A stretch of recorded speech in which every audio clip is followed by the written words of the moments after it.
તો ચાલો ખેડૂત મિત્રો, કિસાન માહિતીમાં આપ સર્વે ખેડૂત મિત્રોનું હાર્દિક સ્વાગત છે. જય ગૌ માતા, જય જય ગરવી ગુજરાત. આજે આપણે ખાસ ખેડૂત મિત્રોના કમેન્ટના આધારે જ વિડીયો બનાવવાનો છે. કે ભાઈ ઘણા ખેડૂત મિત્રોને આપણે કમેન્ટ હતી કે અડધા આંબામાં ફૂટ પડી ગઈ છે અને અડધામાં હજી પડતી આવે છે, અને જેમાં ફૂટ પડતી આવે છે એ નાના જે ઠોહા દેખાય છે, મોરના ઠોહા એ કાળા પડી જાય છે. તો એનો ઉપાય બતાવો, અને ઈયળનો પણ ઉપદ્રવ છે તો એનો પણ ઉપાય બતાવો. અને એક બીજી કમેન્ટ હતી કે ભાઈ અમારા આંબામાં કોર આવી ગયો છે, તો હવે મોર આવશે કે નહીં. તો આના વિશેનો આખો વિડીયો આપણે ખેડૂત મિત્રો બનાવવાના છીએ. તો આખો વિડીયો જોજો, અને વિડીયો સારો લાગે તો લાઈક, શેર અને સબસ્ક્રાઈબ કરવાનું ખેડૂત મિત્રો ભૂલતા જ નહીં. હવે ખાસ કરીને જોવા જઈએ તો અત્યારે સમય જ્યાં પહેલો મહિનો 2025નો, હવે આની અંદર તમે જોઈ શકો છો કે આ મારા મોર દેખાય છે. આ રીતનો અડધા આંબામાં આ રીતનું થઈ ગયું છે, અને અડધાની અંદર હજી જે ફ્લાવરિંગ ચાલુ છે.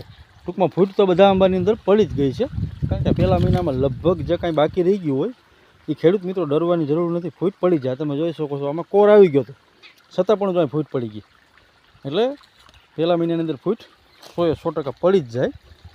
હવે આનો આજે બસાવવાનું છે તો કે ખાસ કરીને ખેડૂત મિત્રો, જે આપણે ઈયળનો ઉપદ્રવ છે એમાં જે આમાં મોરની અંદર જે નાની ઈયળ આવે છે ને, યાળી મેં તમને બતાવ્યા ઠોહાની અંદર હોય છે. આવી રીતે આ ઠોહો છે, આ તમે જોઈ શકો છો. આની અંદર ઈયળ હોય છે. એટલે આપણે જે ઈયળની દવાનો ઉપયોગ કરીએ એ દવા ઇન્સેક્ટિસાઇડ હોય તો જે ઈયળ કોન્ટેક્ટમાં આવે છે એ મરી જાય છે, બાકી કોન્ટેક્ટમાં નથી આવતી, ઈયળ મરતી નથી, જેના પરિણામે આપણો મોર ખાઈ જાય છે.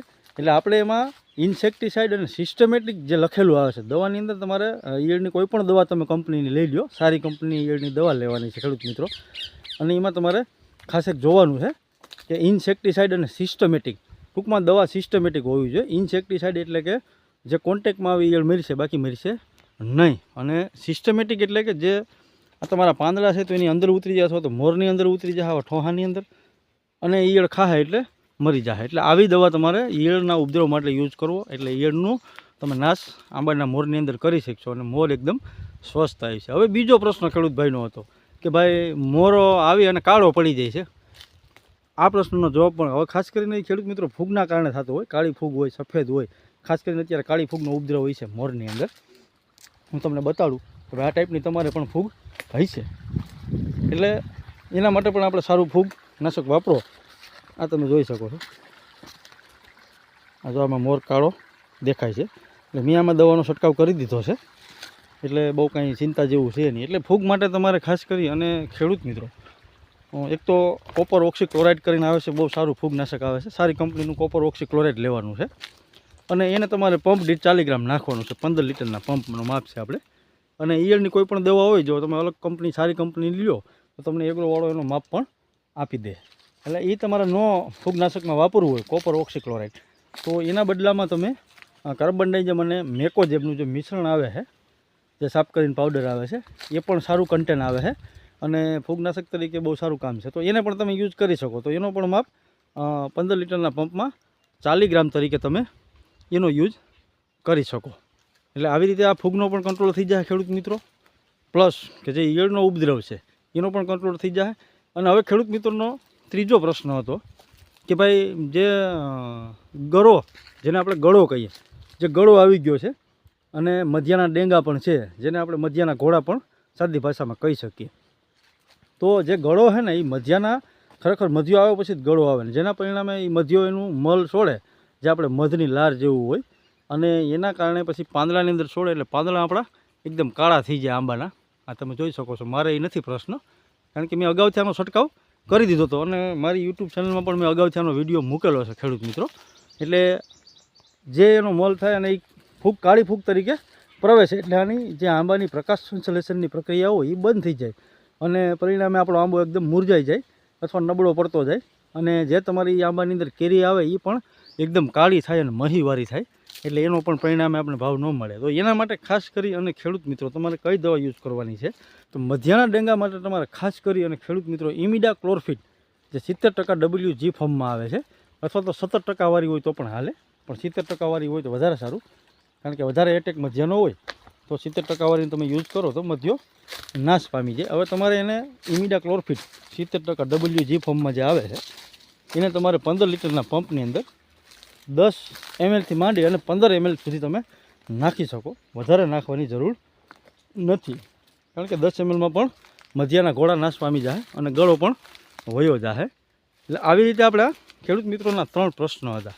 એનું આપણે આ ખેડૂત મિત્રો વિડીયાના માધ્યમથી આપણે દવાનું પણ નામ આપી દીધા કન્ટેન્ટના અને એનો ઈલાજ પણ આપી દીધો. હવે બીજા ખેડૂત મિત્રોનો એવો પ્રશ્ન હતો કે ભાઈ મારે આંબા કોરાઈ ગયા છે, હવે એમાં ફ્લાવરિંગ સ્ટેજ ક્યારે આવશે?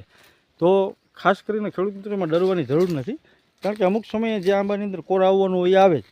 આપણે કોઈ પણ દવાનો યુઝ કરીએ તો એ કોર રોકાય નહીં. આ તમે જોઈ શકો છો મારે ફ્લાવરિંગ બહુ સારું આવી ગયું છે. હવે એના માટે તમારે ખાસ કરી અને ખેડૂત મિત્રો કે જે આંબા કોરાઈ ગયા છે, એટલે આખા આંબા ન કોરાણા હોય, અમુક ટકા કોર આવ્યો હોય, પણ જે સાઈડમાં કોર નથી આવ્યો એમાં તમારે મોર 100% આવી છે. કારણ કે આંબાની અંદર જે ફ્લાવરિંગ સ્ટેજ હોય એ એકદમ થોડોક લાંબો હોય છે. બીજા જે આપણે સ્ટેજ હોય બધા કોઈ પણ મોલ આપણે વાવતા હોય તો એના કરતાં આંબાની અંદર બાગાયતની ખેતીની અંદર જેમાં ખાસ કરીને આંબાની અંદર જે ફ્લાવરિંગ સ્ટેજ હોય એ સૌથી લોંગ હોય છે. એટલે કે માગસર મહિનાથી માંડી અને મહિના સુધીમાં તમારે આંબાનું ફ્લાવરિંગ આવે. એટલે એવું નથી કે અત્યારે ભાઈ ફ્લાવરિંગ નથી આવ્યું તો હજી નહીં આવે, પણ ખાસ કરીને તમારે છતાં પણ ફ્લાવરિંગ ન આવ્યું અને કોર આવી ગયો તો એમાં તમારે ખાસ કરી અને એક સાયફરમેથિન કરીને જે દવા આવે છે એનો છંટકાવ કરી દેવો. બીજી દવા એમાં આવે છે કે જે ખાસ કરી અને સલ્ફર કરીને પ્રવાહી ફોર્મમાં ખેડૂત મિત્રો આવે છે. એ સલ્ફર પ્રવાહી ફોર્મમાં આવે છે, તમારે એનો એક દવાનો છંટકાવ કરી દેવાનો છે. અને ત્રીજી દવા તમારે એમાં યુઝ કરવાની છે જેને કોર વધારે આવી ગયો આંબામાં એમાં ત્રીજી દવાનો તમારે યુઝ કરવાનો છે કોપર ઓક્સી ક્લોરાઇડ. એટલે એ કાળી ફૂગ સફેદ ફૂગ તમારા એકદમ આંબા સ્વસ્થ થઈ જાય અને સારું એવું તમને રિઝલ્ટ મળશે. અને જે તમારો કોર આવી ગયો છે એ ઘેટો થઈ જાય એટલે એમાં પણ તમારે મહિના સુધીમાં ફૂટ પડી જાય. એટલે ખેડૂત મિત્રો આપણી આ કમેન્ટની માહિતી હતી ખેડૂત મિત્રોની. હવે એક જે આપણે ખાસ વાત કરવાની છે નેક્સ્ટ વિડીયોની. હવે આ ખેડૂત મિત્રો તમે જોઈ શકો છો કેટલાય ખેડૂત મિત્રોની આપણે કમેન્ટ હતી કે ભાઈ અમારે આંબાના અડધા પાંદડા સુકાઈ જાય છે અને આંબો અમારો ગ્રોથ નથી કરતા. જે નાના આંબાનું વાવતર કરેલું હોય 2 વર્ષ કે 1 વર્ષ એ આંબા ગ્રોથ નથી કરતા. એનો આપણે સચોટ ઈલાજ અને સચોટ પરિણામ લઈને નેક્સ્ટ વિડીયો આપણે મૂકવાના છીએ. તો ખેડૂત મિત્રો આ વિડીયો જોવાનું ચૂકતા નહીં. જય ગૌ માતા, જય જય ગરવી ગુજરાત.